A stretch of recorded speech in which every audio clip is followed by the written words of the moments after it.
Bismillahirrahmanirrahim. Assalamualaikum warahmatullahi wabarakatuh. Selamat datang kembali di channel Alam Astral Official. Masih bersama saya Epi tentunya, yang akan membawakan kisah-kisah cerita misteri dan kisah-kisah mistis yang akan menemani waktu santai teman-teman dan sahabat misteri semuanya. Apa kabar juga buat para teman-teman dan sahabat misteri? Semoga kalian sehat-sehat semua ya. Untuk yang buat baru gabung, selamat datang dan salam kenal dari saya. Dan tidak lupa saya ucapkan banyak terima kasih buat yang sudah mampir dan dukung serta setia di channel ini. Dan untuk yang sudah mensupport dengan cara mensubscribe, like, dan share, dan sudah sudi mampir, saya ucapkan banyak-banyak terima kasih. Baik, pada kesempatan kali ini saya akan membawakan sebuah kisah misteri nyata. Kejadian ini saya alami sendiri, bisa dibilang ini adalah kisah pribadi saya. Peristiwa ini belum lama terjadi, baru 3 minggu ke belakang. Pada saat saya kemarin pulang ke kampung halaman. Bisa dibilang tepatnya pada awal bulan Oktober ini. Dan saya juga menyempatkan diri menyambangi lokasi di mana letak dua kerajaan gaib yang dipimpin masing-masing oleh sosok Raja Harimau, yaitu sosok Harimau Loreng dan Harimau Putih. Dan saya juga sempat merekod. Bagi yang belum nonton videonya, silahkan klik link di deskripsi, atau bisa juga klik video lainnya di layar akhir cerita ini. Tapi kali ini saya tidak akan bercerita tentang kisah itu. Kembali ke topik utama. Kali ini adalah kisah nyata yang saya alami baru 3 minggu ke belakang, tepatnya hari Kamis malam Jumat. Dalam cerita ini ada adik saya yang sering saya sebut dalam cerita pertarungan dua kodam leluhur, yaitu si Awang dan si Topan. Baik, langsung saja ke ceritanya. Pada waktu itu, tepatnya hari Senin, saya sehabis kerja memutuskan untuk pulang ke kampung halaman karena ingin sekali rasanya bertemu bapak, ibu, dan serta adik-adik saya. Dan akhirnya saya memutuskan untuk pulang sore itu juga, sehabis saya kerja. Saya bekerja sebagai seorang wira swasta, bekerja di kota Tangerang. Dan saya pulang ke kampung halaman di sebuah desa yang masih masuk dalam wilayah Jawa Tengah. Saya berangkat hari Senin sore dan sampai di kampung halaman saya sekitar pukul 5 pagi, tepatnya pada hari Selasa. Dan pada hari Rabunya saya diajak si Awang adik saya untuk memancing. Dan kami berdua pun memutuskan untuk mencari cacing. Kami mencari cacing untuk umpan memancing ikan. Dan ketika itu lalu ada juga adik saya si Topan, dan ia bilang ingin ikut memancing. Jadi ia pun bergegas mengikuti saya dan Awang mencari cacing. Singkat cerita, kami bertiga menjelajahi pekarangan-pekarangan milik warga sekitar. Karena pada saat itu cacing sangat sulit didapatkan, dikarenakan sedang musim hujan dan tanah pun sangat becek. Setelah sekian beberapa saat kami mencari, baru mendapatkan cacing hanya beberapa ekor. Dan kami rasa itu belum cukup. Lalu kami berinisiatif mencari cacing di sebelah lapangan. Dan kebetulan lapangan itu bersebelahan dengan makam yang tidak terpakai. Tepatnya itu adalah makam di mana ada sosok penguasa gaib yang sudah saya buatkan ceritanya dan sudah ada beberapa part. Tapi cerita itu belum selesai ya, karena masih panjang ceritanya. Tepatnya yang saya beri judul Pertarungan Dua Kodam Leluhur. Dan pemakaman itu adalah daerah kekuasaan yang dipimpin oleh mana Raja Harimau Putih dan para pengikutnya. Dan cerita itu akan saya teruskan pada lain cerita selanjutnya.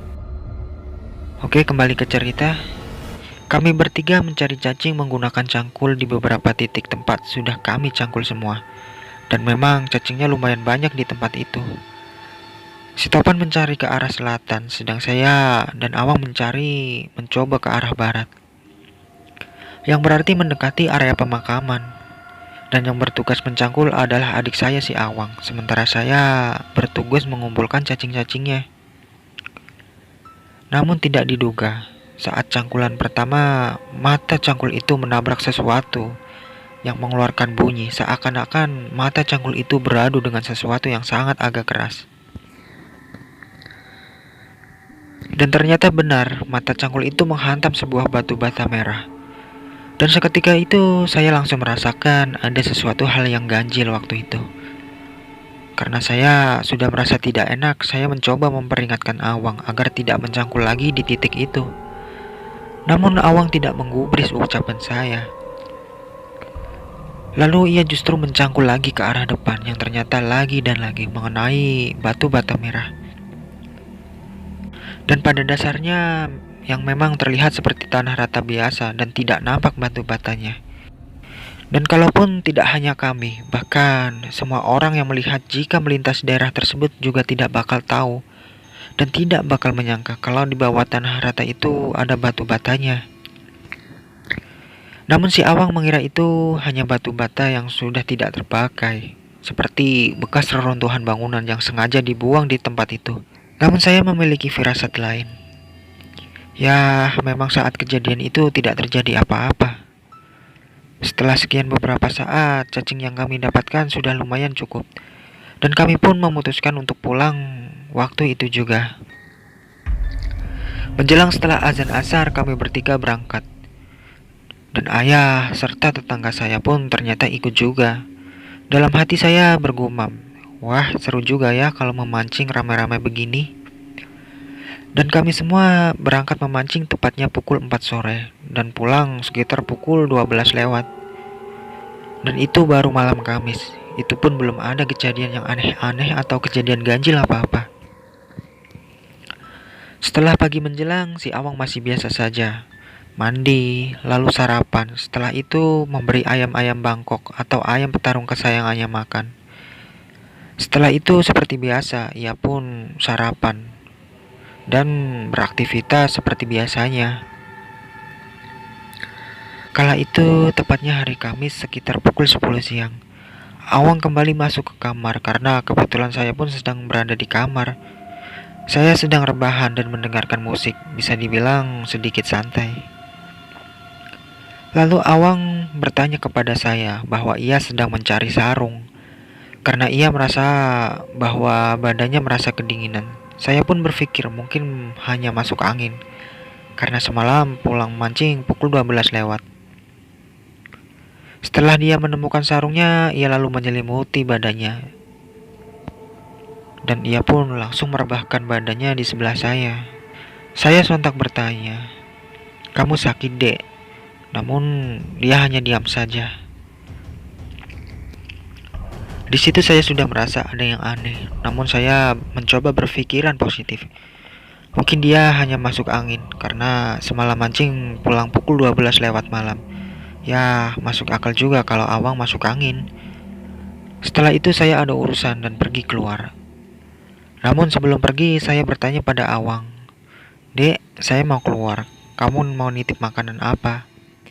Yang saya maksudkan karena kalau orang sakit biasanya pengen makan yang pedas-pedas atau seger-seger. Namun tak ada jawaban sama sekali dari si Awang.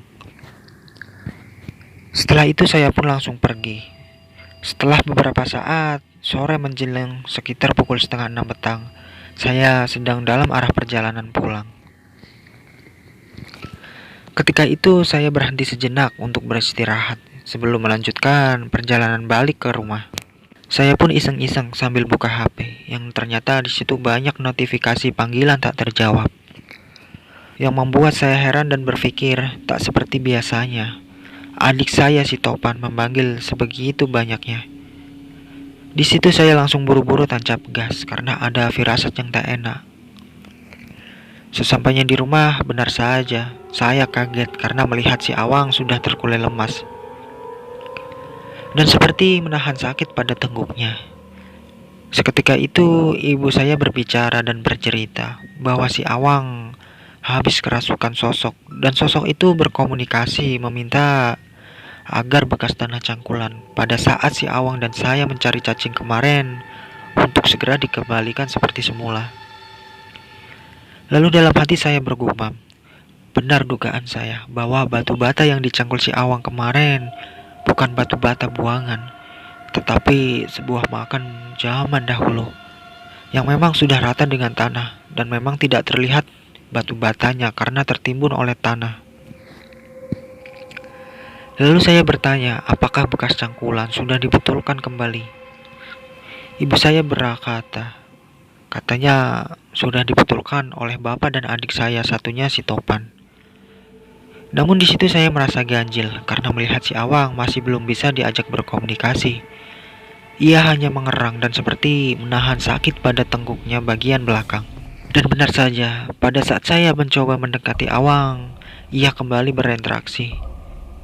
Ia seperti mencengkeramkan tangannya, serta urat-urat badan seperti terlihat semua. Di situ ibu saya panik, lalu memanggil Topan dan ayah saya yang sedang berada di ruang tamu. Sontak suasana di kamar malam itu, tepatnya malam Jumat, menjadi mencekam yang padahal masih jam setengah 7 malam. Lalu saya sigap menyuruh ibu saya membacakan surat-surat pendek, sembari menempelkan telapak tangan ibu saya di dada Awang. Sementara ayah saya membantu memegangi si Awang yang memberontak, dan Toban saya suruh untuk meluruskan kedua kaki si Awang. Sementara itu saya bergegas mengambil air wudhu di sumur samping rumah. Sedikit informasi ya, karena kebetulan sumur di rumah saya masih berada di luar. Pada saat saya habis mengambil air wudhu dan keluar dari kamar mandi, saya merasakan ada hawa yang tidak enak dari arah belakang sumur. Lalu saya berjalan ke arah belakang sumur tersebut, yang memang adalah sebuah pekarangan yang sangat gelap. Karena memang dekat dengan area persawahan. Saat saya berdiri dan mencoba memasang baik-baik semua indera yang saya miliki, saya merasakan udara yang tadinya dingin karena habis hujan, kini menjadi sangat panas. Di situ saya spontan dan inisiatif berucap, "Siapa saja makhluk yang sering datang dan mengganggu adik saya minta mulai sekarang jangan lagi datang dan ikut masuk dalam raga adik saya. Kasihan badannya sudah tidak kuat. Kita sama-sama makhluk ciptaan Allah. Jangan saling mengganggu." Setelah saya berucap seperti itu, seketika itu juga badan saya merinding semua. Dan lebih mengejutkan lagi, seperti ada aliran listrik yang menjalar dari ubun-ubun sampai ujung jari kaki saya. Setelah itu saya merasa mual dan ingin muntah, serta dada yang terasa seperti dibakar bara api. Dan di situ saya mulai tersadar bahwa itu seperti sebuah serangan gaib. Saya bergegas ke dapur mengambil garam kasar. Setelah itu, saya bacakan beberapa surat-surat pendek. Lalu saya taburkan ke beberapa arah titik di pekarangan yang gelap tersebut. Setelah saya menabur garam, ada seperti suara hempasan nafas seseorang dari arah kegelapan. Namun saya coba pasang mata saya baik-baik, bahwa sekali lagi memang tidak ada siapa-siapa, hanya suara saja. Setelah saya rasa tidak ada hal-hal aneh lagi, saya teringat adik saya si Awang dan saya baru masuk ke dalam rumah. Setelah sampai di kamar, saya mencoba untuk menetralkan badan Awang. Saya mencoba memencet ujung kuku jempol kaki sembari beristighfar dan membaca sholawat, disertai dengan surat-surat pendek. Namun makhluk itu masih susah dikendalikan. Lalu saya mencoba menempelkan telapak tangan saya ke tengkuk leher Awang, sembari saya pun tidak lupa membaca doa-doa, tepatnya surat-surat pendek Al-Quran. Dan benar saja, saat saya menempelkan telapak tangan saya di tengkuk Awang, seketika itu juga si Awang berinteraksi. Ia berteriak kesakitan dan berteriak bahwa badannya seperti terbakar dan tertusuk benda tajam, disertai ia yang memberontak semakin brutal. Namun saya berusaha terus dalam posisi itu. Beberapa saat kemudian, alhamdulillahnya makhluk itu berhasil keluar dengan ditandai Awang memuntahkan 2 kali seperti kuning telur mentah dan lendir yang sangat amis. Setelah itu Awang terbaring lemas, tapi sudah bisa diajak komunikasi. Lalu saya tanyakan apa yang dirasakan dan apa yang dilihatnya ketika itu. Awang bercerita kalau ia melihat 2 sosok gaib. Sesosok berwujud nenek tua, berwajah pucat, rambut terurai berwarna putih semua, berkebaya merah dan kain jarik yang sudah sobek-sobek, serta mengenakan tongkat. Dan ada satu makhluk lagi, sesosok pocong yang berlumuran darah, yang tinggal di pohon pakis di pinggir makam tersebut. 2 sosok ini meminta tanah bekas cangkulan dikembalikan seperti semula. Namun biarpun Awang sudah bisa dinetralisir, Tetapi makhluk itu masih berada di kamar, tepatnya di pojok ruangan. Dan Awang mengatakan kalau tengkuknya masih terasa sakit. Saya langsung berpikir mungkin ada hal yang belum beres. Lalu saya meminta adik saya yang satu si Topan dan teman saya, sebut saja namanya Adri. Waktu itu kebetulan Adri belum tidur dan saya kontak via WhatsApp untuk segera ia datang ke rumah saya, yang kebetulan rumahnya hanya berjarak beberapa meter dari rumah saya. Tepatnya pukul setengah 12 malam dan gerimis, saya bergegas pergi ke makam dan menyuruh Adri dan Topan untuk ikut saya untuk memegang senter. Sampainya di makam, saya suruh Topan dan Adri mencari bekas cangkulan si Awang kemarin. Karena pada saat mencari cacing memang benar bersama saya. Tapi saya tidak tahu kalau ia mencangkul di titik lain juga pada saat mencari cacing. Namun memang benar bekas cangkulan saat bersama saya kemarin sudah rapi kembali, beserta batu batanya. Saya di situ berpikir, apakah benar masih ada titik lain yang memang saya tidak melihat kalau waktu itu Awang ke arah titik lain dan mencangkulnya. Tetapi berkali-kali kami mencari titik itu, tidak menemukannya juga. Dan saya berucap kepada Topan dan Adri, mungkin memang hanya di titik itu saja dan tidak ada titik lain. Di situ saya merasa janggal, bekas cangkulan sudah rapi, tapi makhluk itu masih berada di rumah saya. Dan saya baru sadar, mungkin saat ayah dan si Topan membenarkan bekas tanah cangkulan, tidak ada perkataan atau permintaan maaf kepada makhluk-makhluk yang berada di sekitar situ. Lalu saya memutuskan untuk berinteraksi, siapa tahu mereka bisa diajak berunding. Saya sendiri kebetulan sedikit belajar tentang hal gaib dari Pak D saya. Namun kalau untuk melihat mereka saya belum begitu jelas, karena saya belum bisa menembus dinding gaib. Saya sontak berbicara secara batin atau dalam hati. Dalam hati saya berbicara, meminta maaf atas ketidaksopanan adik saya si Awang yang sembarangan mencangkul tanpa permisi dahulu. Setelah beberapa saat, waktu sudah menunjukkan pukul 12 malam dan gerimis semakin deras. Dan kami pun memutuskan untuk pulang. Pada saat sampai di rumah, Adri dan Topan kaget melihat Awang yang awal tadi terbaring lemah, kini sedang menonton TV di ruang tamu dan makan seperti orang yang tidak mengalami kejadian apa-apa. Bahkan sudah bisa diajak ngobrol seperti biasanya. Sementara itu, ibu dan ayah saya masih was-was duduk di belakang Awang yang sedang menghadap TV, takut-takut makhluk itu merasuk badannya kembali dan mengamuk seperti awal tadi. Singkat cerita, saya, Topan dan Adri, teman saya, mengobrol basa-basi hingga pukul 1 malam. Dan gerimis pun sudah reda, Adri pun berpamitan untuk pulang. Setelah itu, malam terlewati dengan tenang sampai pagi tiba. Dan semenjak kejadian itu, Awang tidak lagi mencari cacing di area pemakaman tersebut. Dan saya pun semakin percaya bahwa Allah itu menciptakan makhluk bukan hanya manusia dan hewan saja. Namun ada bangsa mereka juga yang tak kasat mata. Baik teman-teman, jadi itu tadi salah satu pengalaman gaib yang saya alami kemarin pada saat saya pulang ke kampung halaman. Dan saya sendiri beberapa kali mengalami pengalaman mistis, dan mungkin kedepannya saya akan membuatkan ceritanya di video-video selanjutnya. Dan sekali lagi banyak-banyak saya ucapkan terima kasih buat para teman-teman yang udah selalu hadir dan support channel ini.